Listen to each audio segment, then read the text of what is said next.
طالبانو یو میلمستیا کې ناست ولو نو والد رحمه الله د مجلس کې طالبانو سلفي طالبانو سلفیان هم ناست ول، داسې سلفیان ناست ول متشددین بې علمه. یو چا د والد رحمه الله نه پوښتنه وکړله، وی دا تسبیح څنګه د اسلام کې؟ نو والد صاحب ورته ویلي د رسول الله زمانه کې صحابو په تیږو باندې ذکر کوو، شګې منثورې وې او د خرما په زڼو باندې. نو دا علما په دې قیاس کوي، فتوا کوي. نو یو سلفي غږ راوکړ ورته ویلې وی نو بیا خو شیخ صاحب والد صاحب ته ویلې وی شیخ صاحب دا خو بیا په الله باندې شمیرل دي، خو ذکر الله ته وکړه شمیري چې شته ولې شمیري؟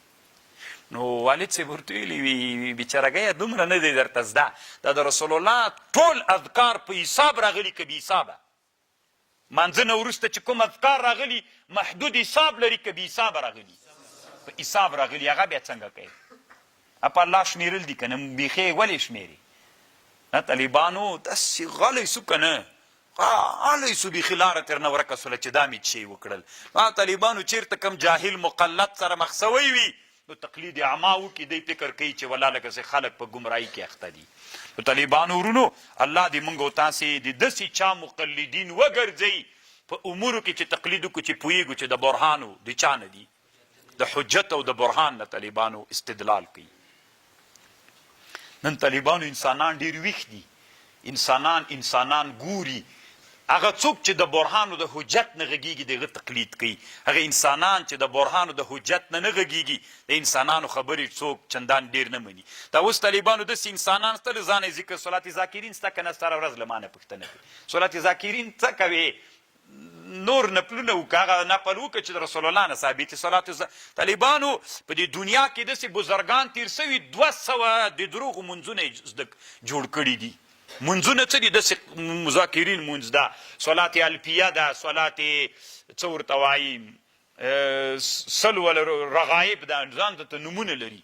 عبدالحی لکنبي صاحب یو کتاب جوړ کړی ده، الآثار المرفوعة في الأخبار الموضوعة، یو خو د علي قاري کتاب ده، اسرار المرفوعة في الأخبار الموضوعة. هغه اسرار د په سین ده، دا په ثې باندې ده، الآثار المرفوعة. طالبانو صلات ذاکرین ده، دا دومره ډېر دوی کوي. عوام هم چې ورته وایي چې داسې صلات ذاکرین داسې 2 میلیونه ثواب لري، 800 لکه ثوابونه لري. سیده عما تقلید کوي طالبانو، دغه ځان سره دا فکر نه کوي چې دا چېرته په حدیثو کې د رسول الله نه ثابت ده که نه ده ثابت.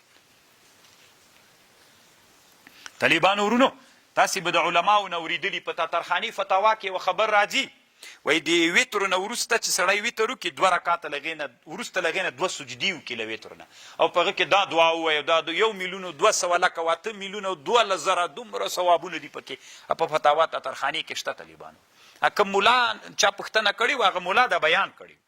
زه الله شاهد د طالبانو زه خبر نه وم، ما دغسې طالبانو ته تحقیق کړي چې دا ثابته نه ده، دا دروغ ده دا خبر. بیا مولا ته چې خبر رسېدلي وه مولا ویلي چې دا د وابیانو خبرې دي چې دا خبرې رد کوي.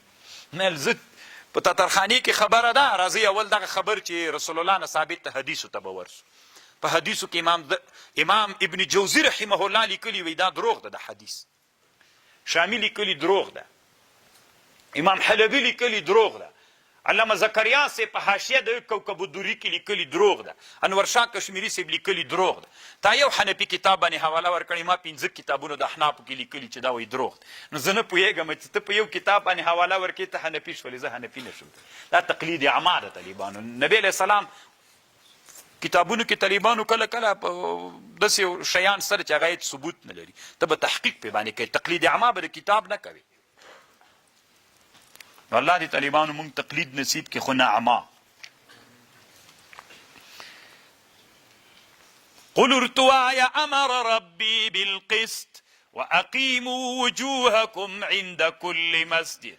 قل ارتوایا ما ته امر کړی رب مې په عدل، واقیموا وجوهکم عند كل مسجد وادعوه راوبلی الله مخلصین له الدین کما بدأکم، لکه څنګه چې تاسې پیدا کړي تعودون،